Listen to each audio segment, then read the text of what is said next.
Hoje, como o primeiro fim de semana do mês, a gente tem um momento especial no momento missionário, nesse caso sobre a história da igreja. Aqui, especificamente, eu vou falar de mais uma história sobre os anabatistas da Holanda. Não sei se os irmãos lembram, a gente já abordou 4 deles, né? O Hendrik, que era aquele rapaz que... Não, senhor, né? Que mesmo iletrado, sabia muitos versículos de cor, e após 3 anos ele teve que testemunhar na frente de toda uma multidão, até que calaram ele, né? A Ana, que deixou uma carta da qual muito linda, né? Da qual a Gi leu para a gente, para o seu filhinho ainda pequeno. O Leonard, famoso foi bem famoso porque ele realmente não foi queimado, né? Nem ele, nem a Flor. Acho que aí os irmãos já vão lembrando, né?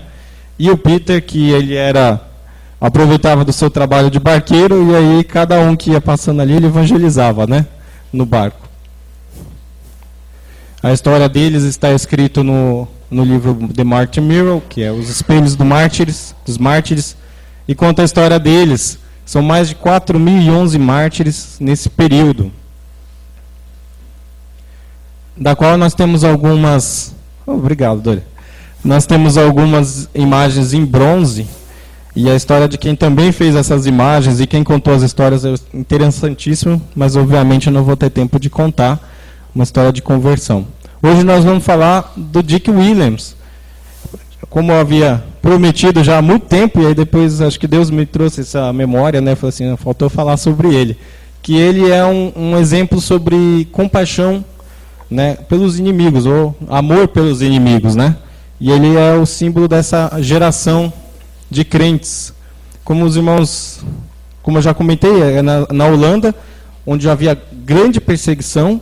A Holanda era sob domínio espanhol, e a Espanha, nessa época, vivia um auge do catolicismo, né? E os reis lá da Espanha, Isabela e Fernando, se não me engano, eles eram assim ávidos, né, pela Inquisição.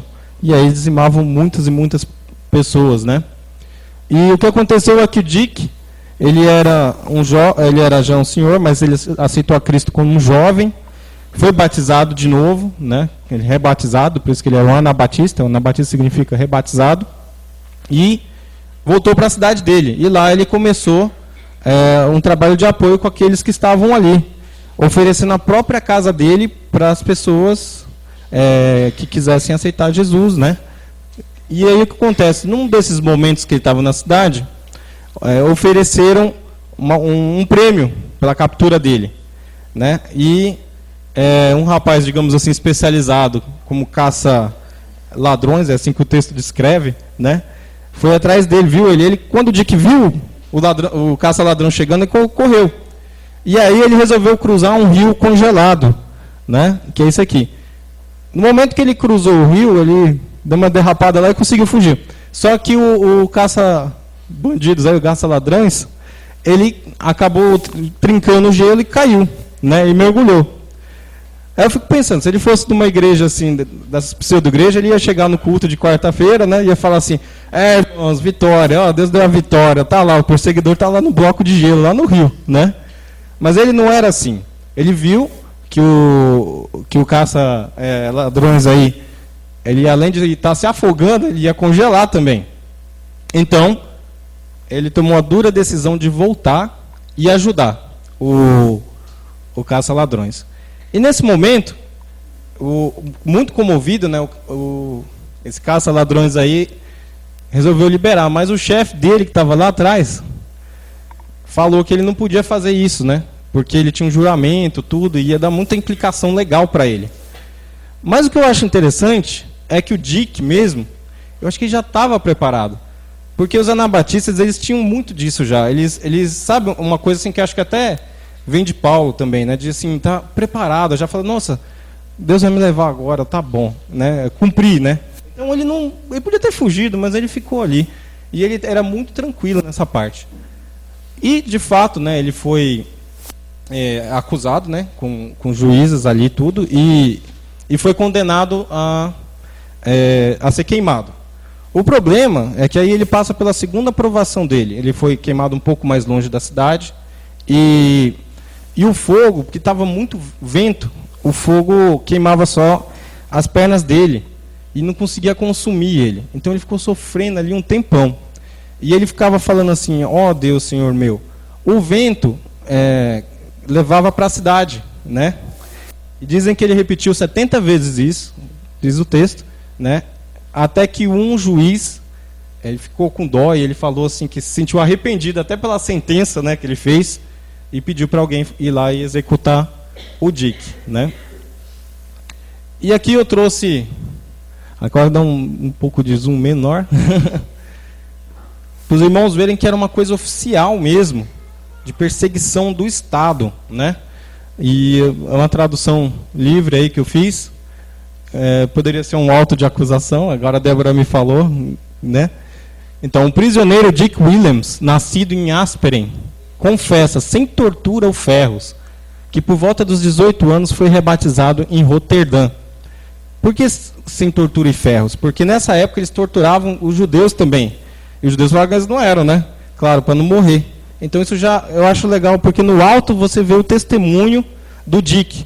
Ele falou: não, eu sou cristão mesmo, né? Fui batizado. Isso aí já era um crime, já, ser rebatizado, porque a Igreja Católica não permitia isso. Isso aí era um crime. Então ele confessou sem tortura, né? E depois, em Asperen, que é a cidade dele, né? Em sua casa, abrigou e admitiu reuniões secretas de doutrinas proibidas. Isso aqui é o ato de acusação. E permitiu que muitas pessoas fossem batizadas, o que é contrário à sagrada fé cristã e às leis de sua real majestade, nesse caso aqui falando do rei da Espanha. Não devem ser toleradas, mas severamente punidas como exemplo para todos. Os juízes examinaram os fatos, resolvem condenar no nome de sua real majestade, assim como o conde da Holanda, o prisioneiro Dick Williams, que persiste obstinadamente em sua opinião, a ser executado por fogo, e seus bens confiscados para benefício de sua majestade, 16 de maio de 1569. E aí ele coloca na presença de juízes, e não foram poucos, acho que são 7 ou 8 juízes, condenaram sobre o nome do Estado, inclusive da Holanda, né? Então está aí, irmãos, um exemplo de alguém que realmente era um cristão, em que ele olhava o inimigo, podia ter escapado, podia ter pensado que isso era uma provação, mas ele calmamente voltou, ajudou, e calmamente respondeu a todos os acusadores e aceitou o desafio de ser um cristão naquela época tão difícil. Estarem abrindo a sua Bíblia lá em 2 Timóteo, capítulo 4, segunda carta de Paulo, escrita a Timóteo, ao servo Timóteo, capítulo 4,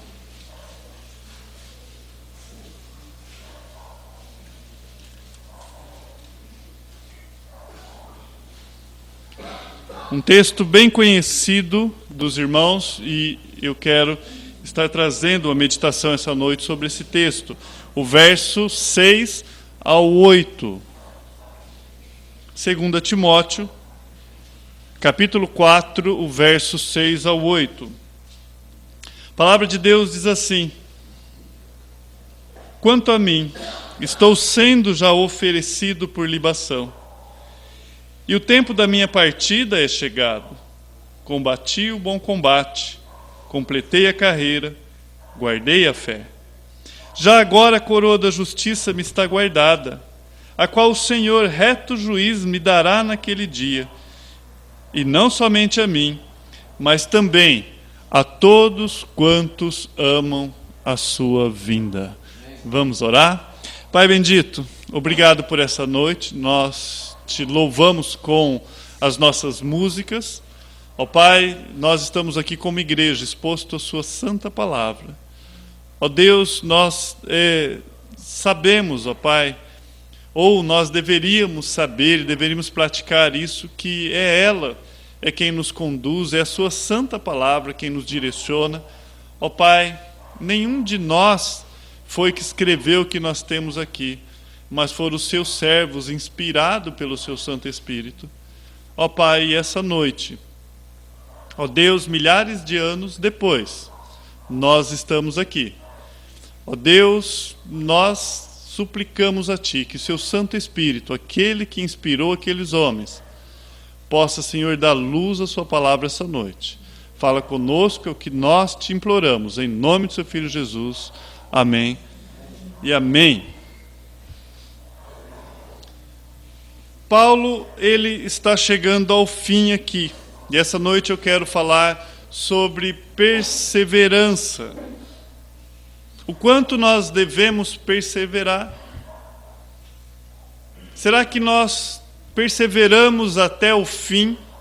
Existe idade para a nossa perseverança? Quando nós vemos Josué e Caleb, Josué filho de Num, Caleb filho de Jefoné, os dois foram os únicos que voltaram e eles confiaram em Deus, mas um termo usado para Caleb é um termo de fidelidade, é um termo de perseverança. E Caleb, filho de Num, perseverou, ele continuou. E lá em Josué, você vai ver Caleb falando aos 85 anos, olha, eu tenho o mesmo vigor quando eu tinha os 40. Dá-me o monte, ele fala, eu quero aquele monte, eu vou guerrear por aquele monte, porque é de direito meu. Ele foi e guerreou, e ele perseverou. Mas no Novo Testamento, uma das melhores definições que nós encontramos e que nos ajuda biblicamente dizendo isso sobre perseverança também vem de Paulo. Lá em Filipenses 3,12, você não precisa ir lá, eu leio, não é? Ele diz assim: não que eu já tenha alcançado ou recebido, não que eu tenha já recebido ou tenha obtido a perfeição, mas prossigo para conquistar aquilo que também fui conquistado por Cristo. É um outro texto bem conhecido também. E quando nós pegamos esse texto, ele nos ajuda a entender qual é a chave da perseverança, porque Paulo fala: o que também fui conquistado por Cristo. Então Cristo, ele é quem inicia esse relacionamento. Se você persevera, é por causa da pessoa de Cristo Jesus. O fundamento da perseverança de Paulo e da nossa está que Cristo nos transformou em propriedade sua. É isso que Paulo ele fala, porque também fui conquistado por Cristo Jesus. É o que ele falou lá em Filipenses. É isso que nós vemos em João 15:16, em que a palavra de Deus vai dizer ali, o próprio Cristo dizendo: não me escolhestes, vocês, não me escolhestes a vós, mas eu vos escolhi. Ou seja, vocês não escolheu a mim, mas eu escolhi a vós.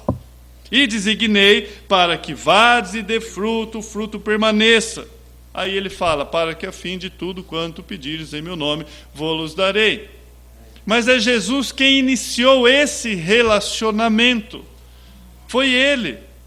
É Ele que sustenta, é Ele quem nos ajuda a perseverar, é Ele quem disse a nós que estaria conosco até a consumação dos séculos.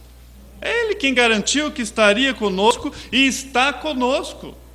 E nós devemos crer nisso. Não estaria, Ele está conosco.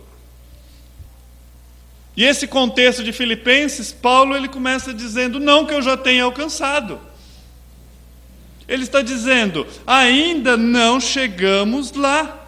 Ele fala: não que eu tenha chegado à perfeição. Amados, aqui na terra não há uma chegada final aqui.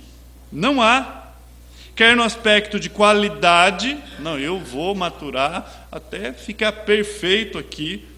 No aspecto de tempo, não. Antes de estarmos face a face com Cristo, isso não vai acontecer. Nós estamos num processo, nós estamos em meio à luta, correndo a carreira de Deus, que Paulo vai falar.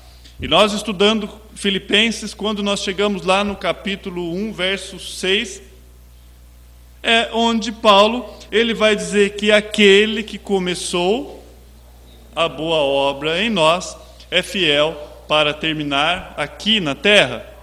Não. Até no dia do Senhor, no dia de Cristo. Então vai terminar lá, mas às vezes nós vivemos uma vida esquecendo disso. Muitas vezes nós estamos lembrando aquilo que Deus já esqueceu, quando nós pedimos perdão, quando nós confessamos os nossos pecados, Ele é fiel para nos perdoar. E estamos esquecendo aquilo que Ele nos lembra. Seja firmes, constantes, sempre abundante no Senhor. Então nós ainda não chegamos lá. Mas uma coisa que Paulo também diz, mas prossigo. Não chegamos lá, mas há uma caminhada, nós prosseguimos. E quando nós lemos 2 Timóteo, ele está falando, quanto a mim, eu já estou sendo derramado ali por libação, o tempo da minha carreira é chegado, mas não nasceu pronto o apóstolo Paulo. Teve todo um processo, toda uma caminhada, por isso que ele fala, mas eu prossigo, eu continuo. Justamente pelo fato de não termos chegado, é que a Bíblia nos desafia a prosseguir. Eu me lembro quando eu era criança, quando eu estava lendo isso daqui, pensando, na perseverança, no desejo de continuar. E eu me lembro, lá no Paranazão, nasci em Cianorte, na cidade de Cianorte, no estado de São Paulo, morei em Umuarama, Autônia, mas quando eu tinha 5 anos de idade, eu estava em Umuarama. E eu me lembro da minha mãe me levando, e nós não tínhamos carro, e também na cidade nem ônibus tinha. Se tinha, eu desconhecia. Mas nós andávamos um bom tempo a pé, às vezes ia levar comida para o meu pai, alguma coisa assim na cidade, mas nós andávamos bastante. E eu me lembro que eu não aguentava. O passo de um adulto é diferente de um passo de uma criança de 5 anos, então praticamente eu devia andar o dobro, imagino isso, Mas eu falava assim, mãe, estou cansado. Calma, já está chegando. Mãe, eu estou cansado. E ela não ia pegar uma criança de 5 anos no colo, eu imagino isso, ou ela estava me treinando mesmo. Mas eu lembro disso. Calma, que já já vai chegar. E não era asfalto, era aquele poeirão. Eu lembro o nome da avenida, Avenida Rio Grande do Norte era uma, aquele terrão vermelho. E nós andávamos, eu quando criança. Agora, tudo o que eu tinha ali era o estamos chegando. Calma. Tudo o que eu tinha, a minha mãe, ela não andava por mim, ela não pegava, embora nós temos ali um poema dizendo isso nos momentos mais difíceis, Deus pega no colo, não é bíblico, aquilo é um poema, mas a forma como isso se configura é na palavra. É a palavra que te pega no colo, é ela quem te sustenta, é ela quem você deve confiar. Desde o Éden, o homem deve confiar na palavra. Bastava ter confiado na palavra de Deus e Eva não teria comido do fruto. Então a segurança do homem está na palavra.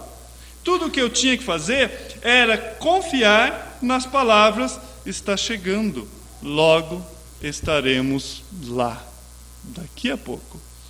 E o próprio Paulo ele fala que a nossa leve e momentânea tribulação tem peso de glória. É algo momentâneo, ele está falando, é pequeno, perto da eternidade.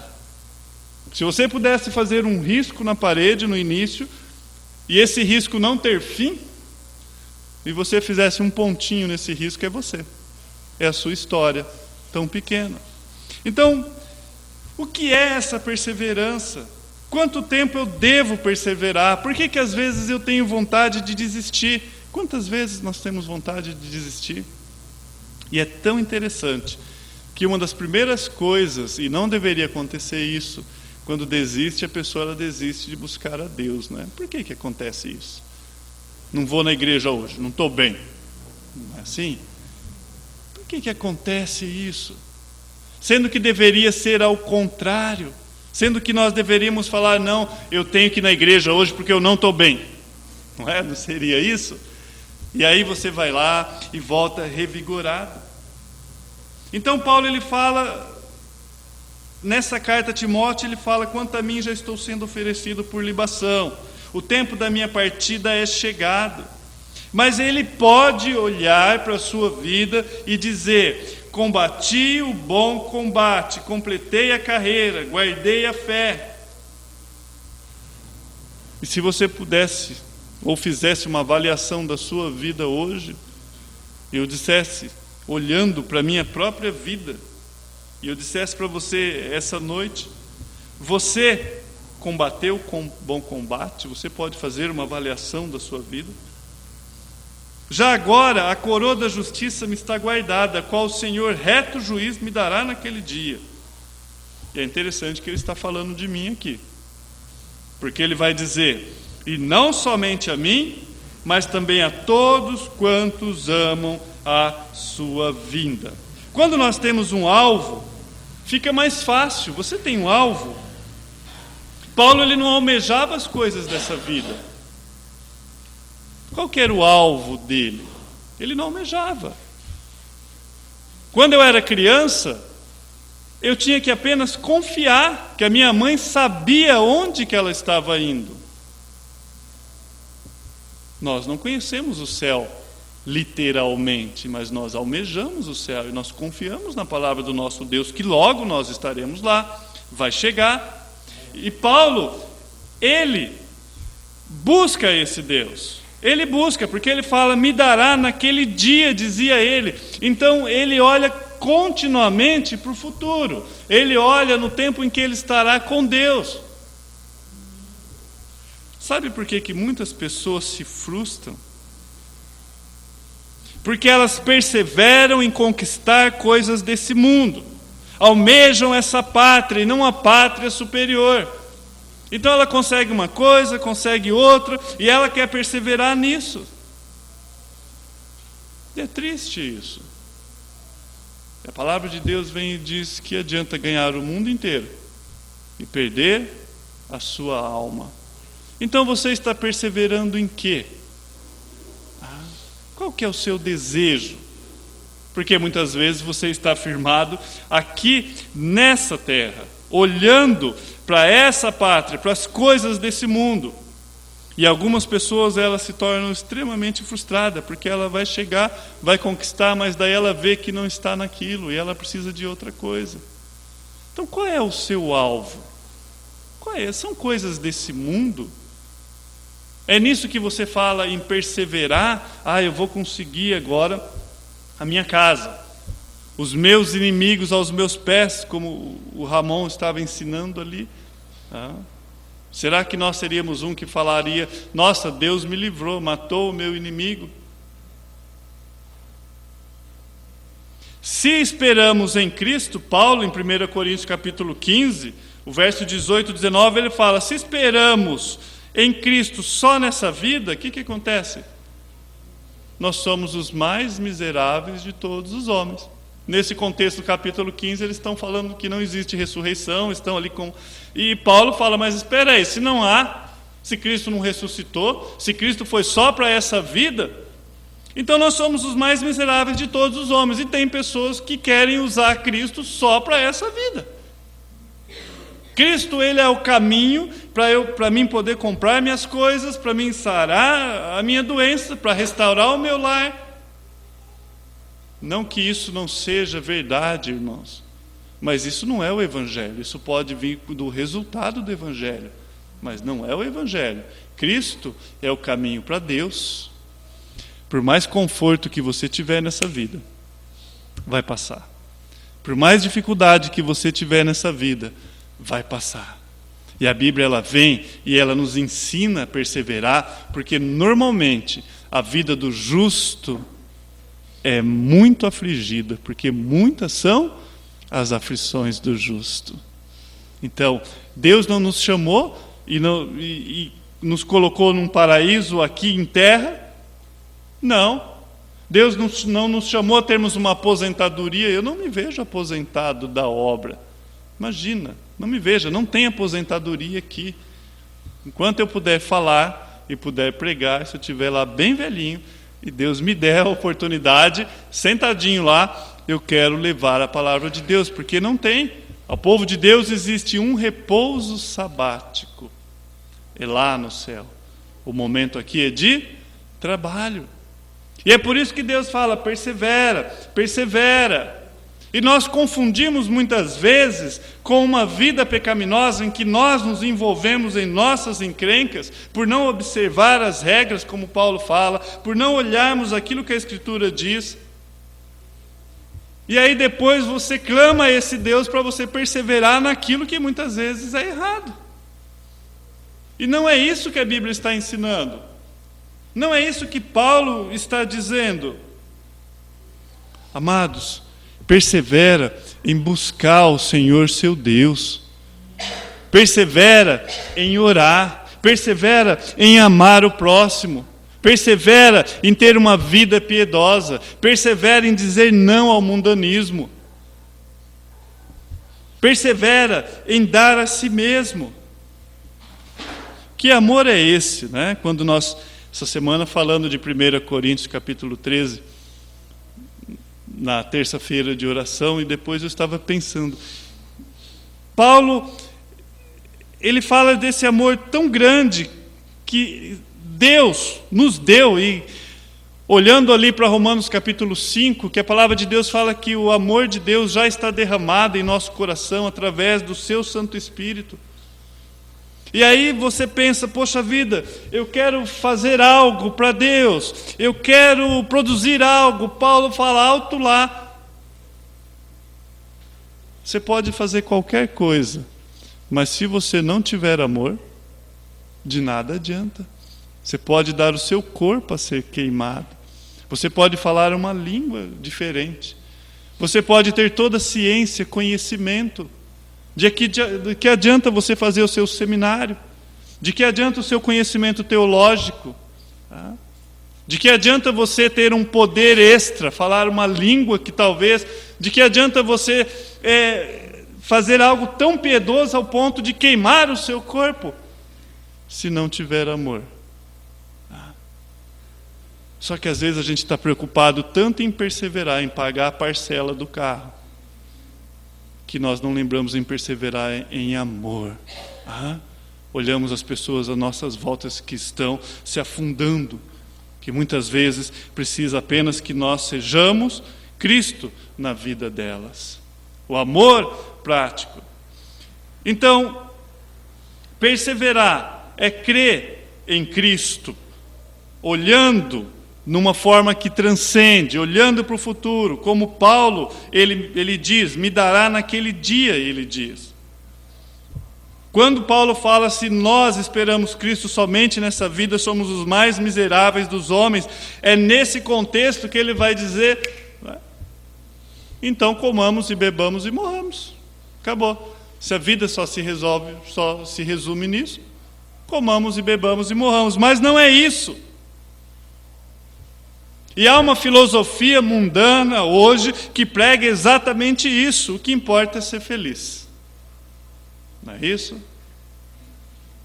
Tem um amigo meu lá na usina, os filhos deles, 2 filhos, mas um deles dá problema até. Pega carro escondido, bebe. E ele fala que o jargão do filho dele é vida louca, pai. Vida louca, pai. Não, vida louca. Amados, se não for uma ação da graça de Deus na vida desses jovens, desses adolescentes, e como a mente deles estão sendo bombardeadas, e às vezes pais sofrendo dentro da igreja, mas eu vejo isso lá fora. E justo em cima disso, porque não importa o que eu vou fazer, Porque quando uma pessoa ela não tem essa visão, quando não há uma verdadeira conversão, então não tem sentido, porque a vida é isso aqui. Então meus pais, eles me apresentam uma religião, meus amigos me apresentam uma religião, e esse pastor está vindo com uma algema e vai me algemar, e ele vai me tornar um careta. Ele quer me pôr um terno, uma Bíblia embaixo do braço, ele quer que a menina use cabelo comprido, é isso. E muitas vezes é essa visão que as pessoas têm, e elas continuam caminhando para o inferno, enquanto a palavra de Deus diz: conhecereis o Filho do Homem. Se o Filho do Homem vos libertar, verdadeiramente sereis livres.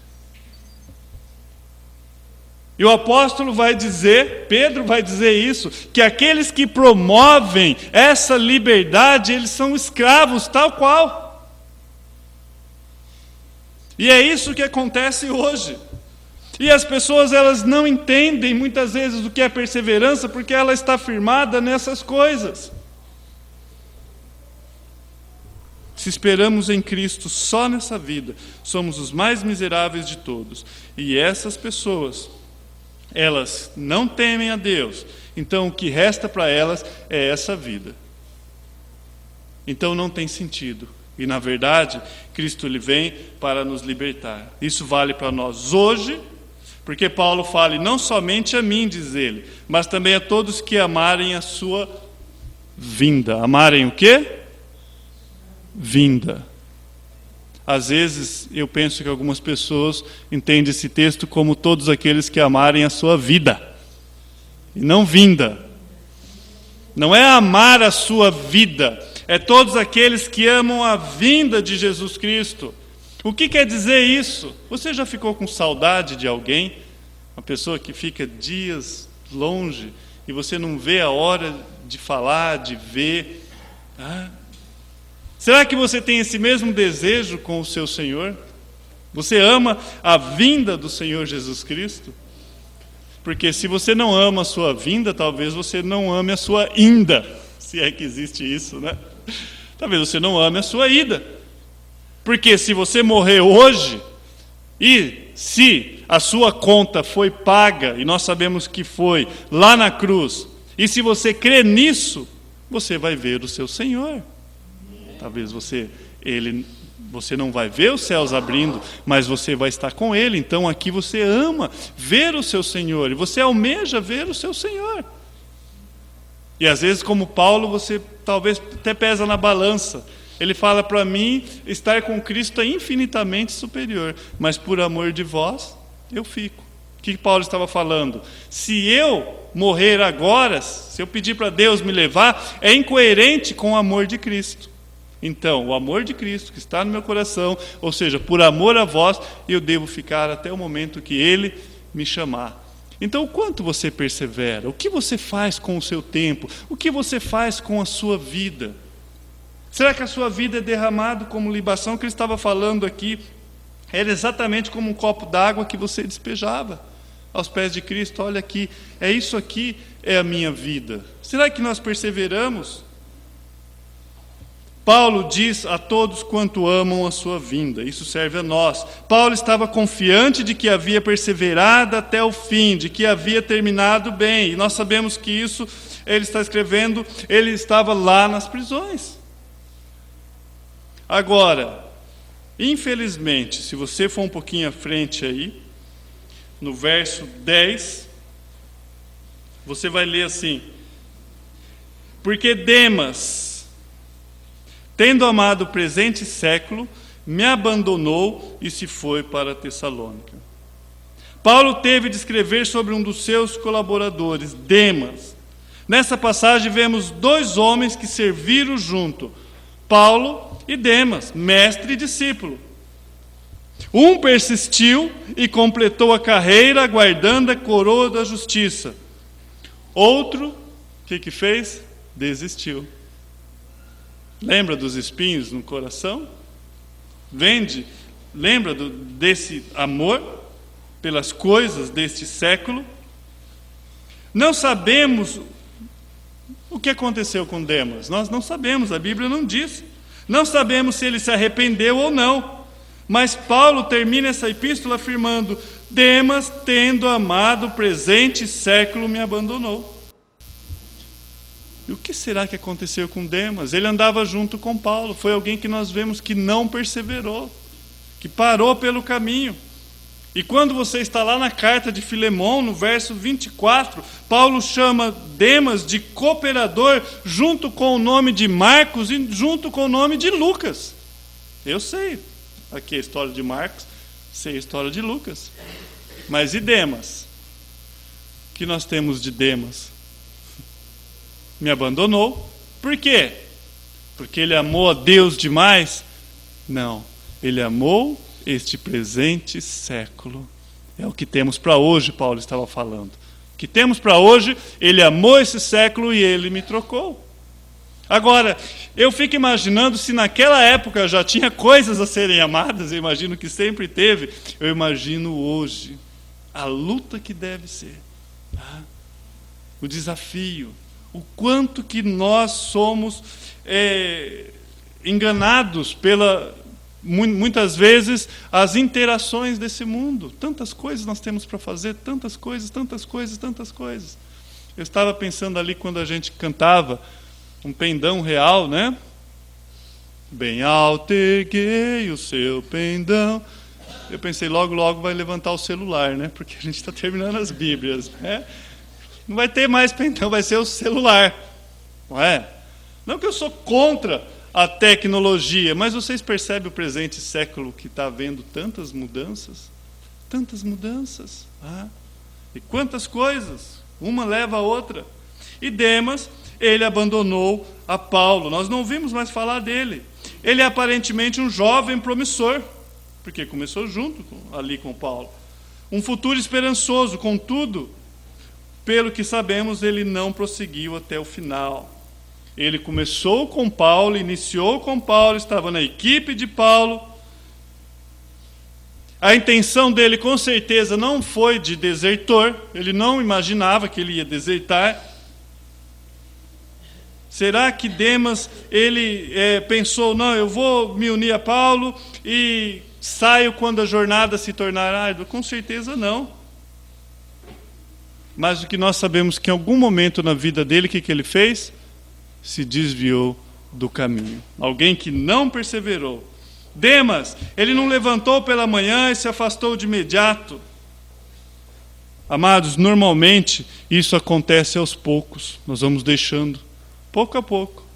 É o mundanismo, é o amor por esse século. E aí, lendo esse texto, eu lancei uma pergunta.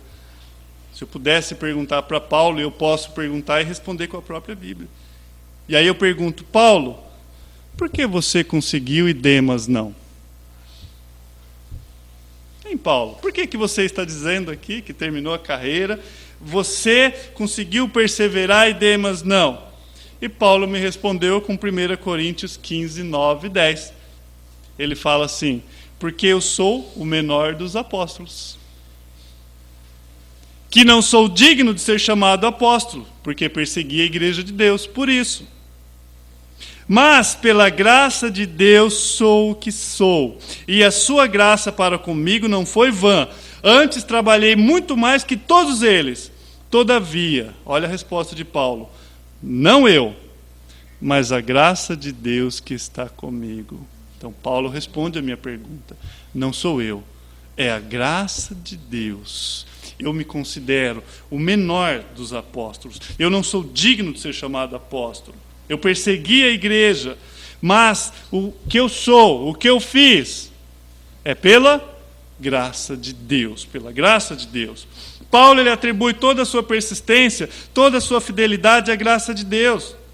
E à medida que consideramos nossas responsabilidades, nós devemos ter em mente do fato que somos capacitados a cumprir essas responsabilidades tão somente pela graça de Deus.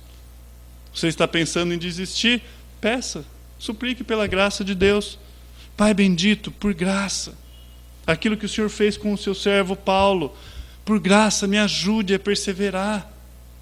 O que é graça? É favor imerecido, eu não mereço, Pai. mas por graça, o Senhor pode me fortalecer. Por graça. Por isso que Paulo fala, gente, não sou eu, é a graça bendita de Deus, é Ele quem nos deu. Amado, está pensando em desistir? Abrace a graça de Deus. Suplique pela graça de Deus. Suplique. Frequentemente a graça de Deus é mal compreendida. Um dos equívocos mais comuns sobre a graça de Deus é esta: Deus está facilitando as coisas para mim. Não, pela graça, Deus está facilitando. A graça de Deus está me fazendo escapar de algumas coisas. Não. Qual que é o correto? A graça de Deus nos sobrevém por meio de Jesus Cristo como resultado da sua vida pura e da sua morte, que levou o pecado por nós. Mas a graça é mais do que apenas a bondade de Deus e seus sentimentos benevolentes para conosco. A graça de Deus é dinâmica. A graça de Deus é Deus agindo para o nosso bem através de Cristo Jesus. Porquanto Paulo fala, pela graça de Deus sou o que sou. Estava falando da capacitação do Espírito Santo que Deus, em sua graça, outorgou ou deu a Paulo e dá a qualquer um de nós.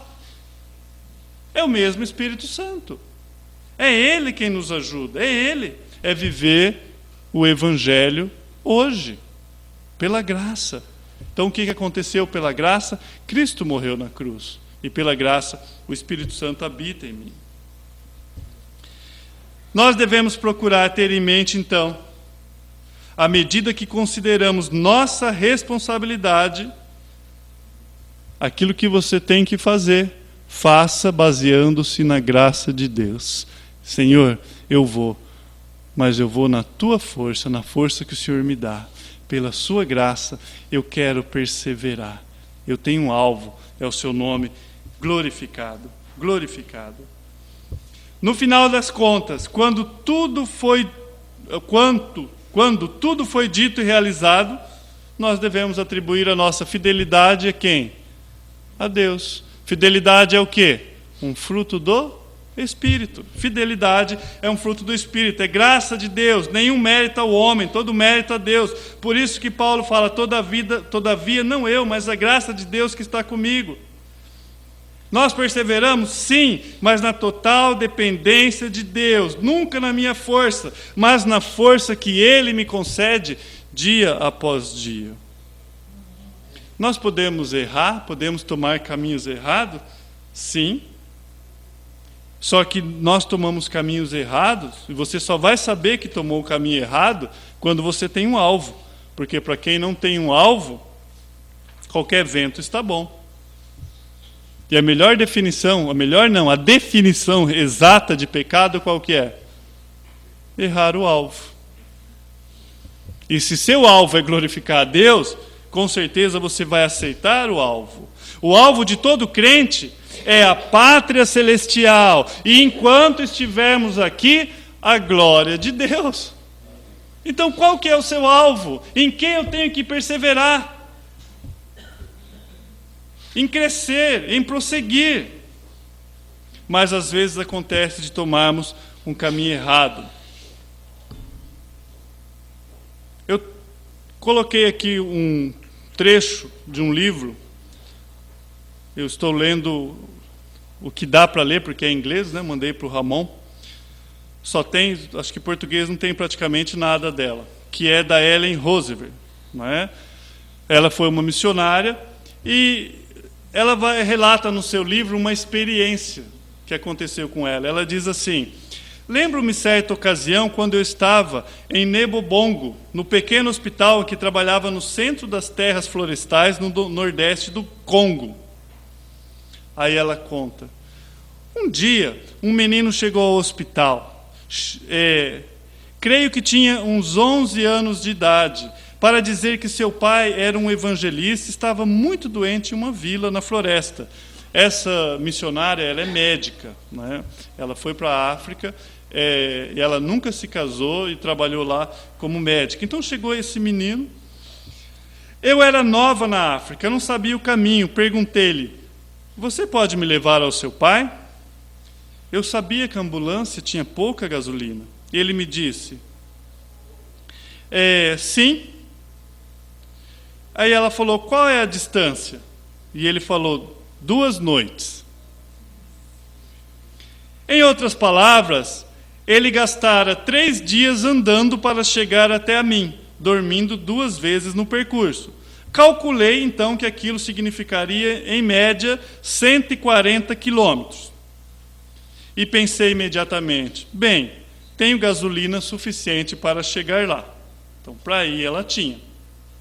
O menino me garantiu que, se pudéssemos chegar à vila onde se achava o pai, eles tinham um tambor com 400 litros de gasolina que poderia encher o tanque do meu carro para a viagem de volta. Então, partimos juntos. Falamos. O menino assentou-se ao meu lado na cabine e conversamos. Aí ela fala, que conversa agradável, falei sobre nosso Senhor Jesus Cristo, compartilhamos junto e contei histórias sobre Jesus. Enquanto eu dirigia, chegamos a uma bifurcação e ele disse, vá pela direita. E eu rumei pela direita. Chegamos a uma encruzilhada e viramos. Continuei conversando com ele. De repente, o carro estalou, tossiu e parou. Olhei para o marcador de gasolina.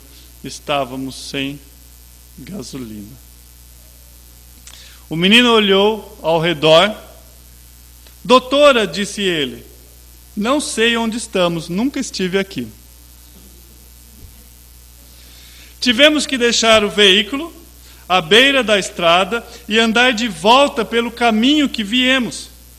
Depois de 3 ou 4 quilômetros, chegamos a uma bifurcação, quando ele grita, olha, nós deveríamos ter virado à esquerda e não à direita.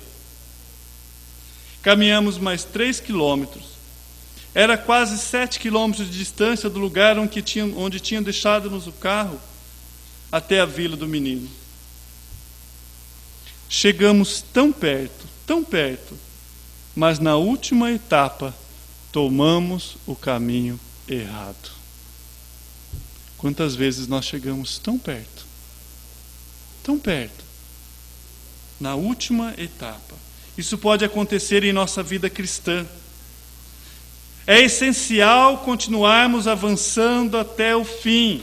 Começar a corrida é bom, é ótimo, porém é muito mais importante continuar avançando até chegar à reta final.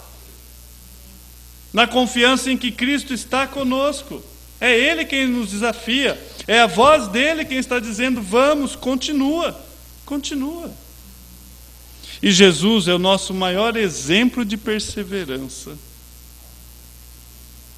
E a Ellen, ela relata a sua experiência quando ela está escrevendo sobre isso. Ela diz, quando eu pensava sobre perseverança em seguir Jesus, parei um momento e imaginei que existe realmente algo mais maravilhoso do que isso, ou seja, a perseverança de Cristo em lidar conosco, você e eu. Você já parou para pensar? Se Deus fosse desistir de você? Sempre me admiro da paciência e tolerância de Deus para comigo. Em especial quando estou participando da ceia do Senhor na igreja. Quando durante o culto há um momento em que confessamos nossos pecados a Deus. E meditando sobre a última vez que eu participei da ceia do Senhor, eu percebo que o pecado que eu estou confessando é o mesmo que eu confessei na ceia anterior. É o mesmo pecado. Muitas vezes a minha impaciência, irritabilidade, dó de mim mesmo, síndrome de compaixão de si mesmo. Digo novamente a Deus que sinto tristeza desse coração e desejo mudar. Quero realmente mudar isso e me tornar semelhante a Jesus Cristo. Quero ser como Jesus, mas me vejo fracassando constantemente. E aí nós temos que contar com a fidelidade e a perseverança de quem? De Cristo. Só Deus para ter paciência conosco, que às vezes nós confundimos. Achamos que Deus é tão falho como nós. Deus é tão paciente. Ele não nos despreza. Ele não nos diz: você já teve todas as chances que precisava, não lidarei mais com você. Será que Deus fala isso? Não, porque nosso Deus é gracioso. Nosso Deus é gracioso. A perseverança dele conosco em transformar-nos à semelhança do seu Filho, como membros da sua família, é admirável. Deus não desistiu de nós. Ele não desistiu. Jesus não desiste de nós. É interessante que nós aprendemos que Ele é a fonte, Ele é a nossa força, mas também Ele é o nosso exemplo de perseverança. E eu termino lendo Hebreus 12, do 2 ao 3, o 2 e o 3, onde a palavra de Deus diz: tendo os olhos fitos em Jesus, ou olhando, autor e consumador da nossa fé. Ele, pela alegria que lhe fora proposta, suportou a cruz, desprezando a ignomia ou vergonha, assentou-se à direita do trono de Deus. E a NVI, ela diz bem assim: pense bem naquele que suportou tal oposição dos pecadores contra si mesmo, para que vocês não se cansem e nem se desanimem. A palavra de Deus vem essa noite e fala: fitemos nossos olhos em Jesus Cristo, persevere pela graça de Deus, persevere, persevere. Vamos curvar nossas cabeças, vamos orar essa noite. Pai bendito, obrigado, Pai, por mais uma porção da sua palavra. Ó Deus, a começar de mim, quantas vezes nós nos desanimamos, ó Pai. Ó Deus, e quantas vezes nós chegamos tão perto e quando vemos estamos totalmente fora do caminho. Ó Deus, nos ajude a perseverar. Nós aprendemos, ó Pai, essa noite que é na dependência total de Ti, ó Deus. Nós aprendemos essa noite em que nós devemos olhar para Ti, mas nós devemos olhar, ó Deus, para a nossa pátria. Nós não devemos nos conformar com esse mundo. Ó Pai, ajuda-nos a tirar os olhos desse mundo e colocar tão somente em Ti. Ó Pai, que nós possamos amar verdadeiramente a Sua vinda. Que nós possamos perseverar no Senhor e no caminho do Senhor. Nos ajude, Pai. Nós aprendemos que nós dependemos da Sua graça. Por graça, Senhor, levante esses que estão fora do caminho, esses, Pai, que estão andando com andares trôpegos, manquejando, traga-os de volta por graça. Sustente-os, ó Pai, pelo poder da Sua palavra. Nós temos a Sua palavra que nos direcione. Nos ajude por graça, é o que te pedimos em nome do Seu Filho Jesus. Amém e amém. Louvado seja Deus por mais essa noite. A comunhão faz parte do culto.